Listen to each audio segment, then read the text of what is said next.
जैसे आपने देखा कि आपको सबसे पहले जो पूजा वाले स्टोर से जहां जहां स्टॉक रिसीव हो रहा है और जिनका डीसी पूरा फुल हो चुका है उसके बाद भी गाड़ी रिसीव हो रहा है, तो उन स्टोर्स को हम लोग बेस स्टॉक का पिक लिस्ट दे रहे हैं। तो बेस स्टॉक का पिक लिस्ट जो पिक कर रहा है, पिक करने के बाद कहाँ कहाँ लगाना है उसकी बातें हमने पिछले वीडियो में कर ली।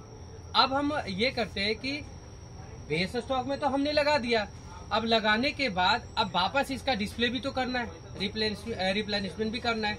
तो इसका क्या प्रोसेस होगा, तो हम क्या करेंगे, जो मेन रिस्पॉन्सिबिलिटी होगी फ्लोर मैनेजर की और असिस्टेंट स्टोर मैनेजर की, और जो भी उस स्टोर में अपना एचओ का भी स्टाफ गया है उनका मेन काम फ्लोर पे यही रहेगा कि घूम घूम कर वो आयरोड को सर्च करेंगे, आयरोड को देखेंगे कि किस आयरोड में मेरा कम डेंसिटी है।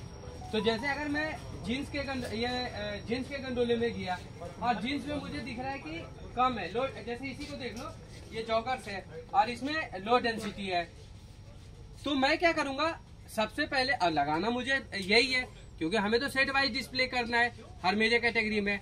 तो आप क्या करोगे, आपका यहाँ ये आयरोड में जॉगर लगा हुआ है और आपको दिख रहा है कि इसमें आराम से 5-6 पीस और लगेगा। ये ड्यूरिंग डे पूरे दिन अपना रिप्लेनिशमेंट इसी तरह से करना है।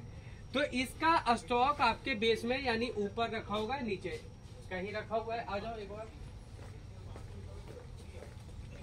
शर्ट में खाना रखा हुआ है। तो जैसे यहाँ देखो शर्ट में हम लोग आ गए, शर्ट में ये जो टॉप सेल्फ है, टॉप सेल्फ में इनका बेस स्टॉक का स्टॉक है। जो बेस स्टॉक का पिक लिस्ट आया है उस पिक लिस्ट से इनका जो स्टॉक आया था उसको इन्होंने टॉप सेल्फ में लगा दिया, एक तरह से डिस्प्ले टाइप का ही है। लेकिन अब जब इसमें कोई भी मेरा आर्टिकल अगर जहां लगेगा कि इसमें मैं 2 पीस लगा सकता हूँ, अभी तो ये ज्यादा है, मान लो कि बिक गया इस तरह से और यहाँ आपका 2 ही पीस दिखेगा, तो आपको तो यही पीस और चाहिए। तो आप क्या करोगे, इस आर्टिकल को रिटेल ऐप से स्कैन करोगे। तो रिटेल ऐप से स्कैन करोगे तो रिटेल ऐप क्या दिखाएगा कि मान लो यहाँ 4 पीस लगा हुआ है, रिटेल पे यहाँ कितना भी फिजिकल लगा हुआ है, 4 पीस। जब मैं स्कैन करूंगा तो रिटेल ऐप दिखाएगा 10 पीस 0001 में। तो 10 पीस दिखाने का मतलब है कि 6 पीस और आपका 1 में है। अब 1 में है तो इसका बेस स्टॉक में माल रखा होगा, और फॉर्मल शर्ट का जो आपका बेस स्टॉक है इसी में आपने रख रखा है। तो ये वाला आर्टिकल इसमें आपको देखना होगा और ढूंढ के वो 6 पीस लाके और यहाँ डिस्प्ले करना होगा। तो इस तरह से बेस स्टॉक का आपको रिप्लेनिशमेंट का करने का ये एक तरीका रहेगा। अब इसी प्रकार से जैसे जींस वाला गंडोला में हम आते हैं कि जींस में इधर आ जाओ, कि जैसे अपना बात हुआ था कि ये हटाकर और यहाँ जींस लगाएंगे टॉप सेल्फ में एक्सेस, या ये गंडोला बेस के नीचे रखेंगे। तो यहाँ भी जैसे बिक गया, आप घूम रहे हो फ्लोर पे, घूमते हुए आपने देखा कि इसमें इस आयरन में 5 ही पीस पड़ा हुआ है, तो फिर उसको स्कैन करेंगे। स्कैन करेंगे तो देखेगा आपका फिजिकल यहाँ दिख रहा है 5 पीस, और इधर 1-2 आयरोड में भी देख लेंगे कि कहीं और तो नहीं लगा हुआ है, क्योंकि कई आर्टिकल का 2 आयरोड भी लगा हुआ होता है। तो देख लिया कि 5 ही पीस है, और स्कैन किया तो दिखा रहा 20 पीस, यानी 15 पीस और है। तो वो 15 पीस या तो ये नीचे पड़ा होगा या ऊपर पड़ा होगा, तो वो ढूंढ के और 15 पीस निकाल के, और उसमें से अगर 5 पीस लगाना है तो 5 पीस, 10 पीस लगाना है तो 10 पीस, और यहाँ डिस्प्ले करेंगे। तो ये रिटेल ऐप इसमें बहुत ज्यादा इम्पोर्टेंट रोल और आपको हेल्प करेगा सेम आर्टिकल को ढूंढ के अपना रिप्लेनिशमेंट करने में। और सपोज अब वही आर्टिकल दिखाया 5 और स्कैन किया तो देखा कि 1 में 5 ही है, मतलब उस आर्टिकल का दूसरा पीस नहीं है, तो दूसरा आर्टिकल आप इसमें लगा के आयरोड को भर सकते हो। तो इससे क्या होगा, आयरोड कोई खाली नहीं रहेगा क्योंकि आपके पास माल तो है ही। नहीं तो क्या होता था कि पिकिंग वहां से होगा, फिर वो प्रोसेसिंग करके आपको देगा, तब तक आपका आयरोड खाली रहता था। लेकिन अभी तो क्या करना है, आपको नीचे से निकालना है। अब नीचे से निकाल के इसका प्रोसेसिंग कैसे होगा, आप फिर क्या करोगे कि जैसे आपने रिटेल ऐप से सर्च किया था तो पता चला कि इसमें 5 लगा हुआ है, 10 पीस और है, तो 10 पीस निकाला।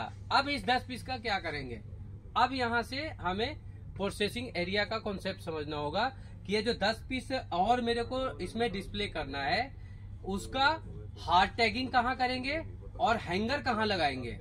तो उसके लिए हमें हर फ्लोर पे, फ्लोर वाइज पूजा वाले स्टोर्स में फ्लोर का जो मोस्ट डेड एरिया है उस एरिया को आइडेंटिफाई करके और प्रोसेसिंग का एरिया बनाना है। तो सबसे पहले अब चलते हैं कि इस फ्लोर में सबसे डेड एरिया कौन सा है। अब हम लोग आ गए जैसे स्टोर के सबसे पीछे वाले हिस्से में आ गए, जहां डिस्प्ले खत्म होता है और यहाँ डीसी चालू हो जाता है, सर्वर रूम चालू हो जाता है। ये V01 का एरिया है। तो V01 का इतना एरिया है। अब इसी में से ये वाला एरिया अगर मैं साफ सुथरा कर लूं तो यहाँ आराम से 5 लोग 6 लोग बैठ के प्रोसेसिंग कर सकते हैं। तो हम क्या करेंगे, यहाँ से ये सारा गंडोला, ये काटन वाटन, इसको हटा के इस एरिया को प्रोसेसिंग एरिया बना देंगे। आपके फ्लोर पे जहाँ भी ऐसा एरिया निकल रहा है, एक आध गंडोला अगर हटाना भी पड़े तो उस हिसाब से वो अपना एज पर जो फ्लोर का स्पेस है उस हिसाब से वो डिसीजन ले सकता है। तो यहाँ क्या करेंगे, इस एरिया को बिल्कुल खाली कर देंगे और यहाँ केवल क्या होगा, फ्लोर पे प्रोसेसिंग का काम होगा। और ये प्रोसेसिंग किसका हो रहा है, जो बेस स्टॉक से आपने जैसे जो वहाँ सर्च किया, वो बेस स्टॉक फ्लोर का जो एलोबियम है, फ्लो मेजर है, जो भी है, वो उठाकर कहाँ लाएगा, इस वाले एरिया में लाएगा। और यहाँ क्या होगा, उसको पीपी से निकालेंगे, उसमें हार्ड टैग लगाएंगे, फिर उसमें हैंगर लगाएंगे और हैंगर लगाकर फिर वापस अपने एलोबियम को वापस देंगे और फ्लोमिया को वापस देंगे, ताकि उस आयरन में जाकर वो डिस्प्ले हो जाएगा। तो ये होगा प्रोसेसिंग का और फ्लोर में मूवमेंट का तरीका होगा। उसके लिए आपको लेआउट में भी ये लिखकर मार्क करके देना होगा कि ये वाला एरिया मेरा प्रोसेसिंग का एरिया होगा। तो इस तरह से बेस स्टॉक का जो आपका पिक लिस्ट जा रहा है, उसका पिकिंग होकर डिस्प्ले होगा और डिस्प्ले होकर वापस उसका प्रोसेसिंग होकर वापस आपका डिस्प्ले, मतलब बेस स्टॉक को पहले रखेंगे कहाँ, वो हो गया। उसके बाद उसका डिस्प्ले करना होगा तो उसको पहले प्रोसेसिंग एरिया में लाएंगे और यहाँ से प्रोसेसिंग हो जाने के बाद आप वापस ले जाओगे डिस्प्ले करने के लिए। इससे फायदा ये होगा कि आप 3 फ्लोर अगर किसी स्टोर में, तो उसको तीसरे फ्लोर पे आना जाना ये सब का कोई रहेगा नहीं। सेम फ्लोर पे अपना स्टॉक पड़ा हुआ है, आप अपना भाई सेम मेजर कैटेगरी का लाओ, जहाँ जहाँ गंडोला खाली हो रहा है वहां से स्टॉक उठा के लाओ, यहाँ प्रोसेसिंग करवाओ और जाकर वापस लगाओ। तो जितना भी जिस आयरन से भी कम होता जाएगा, मतलब हर 10 मिनट 15 मिनट में हम वापस स्टॉक को रिफिल कर सकते हैं। इससे पूजा में बहुत ज्यादा हेल्प होगा अगर प्रोसेस को अच्छे तरीके से करेंगे। Thank you.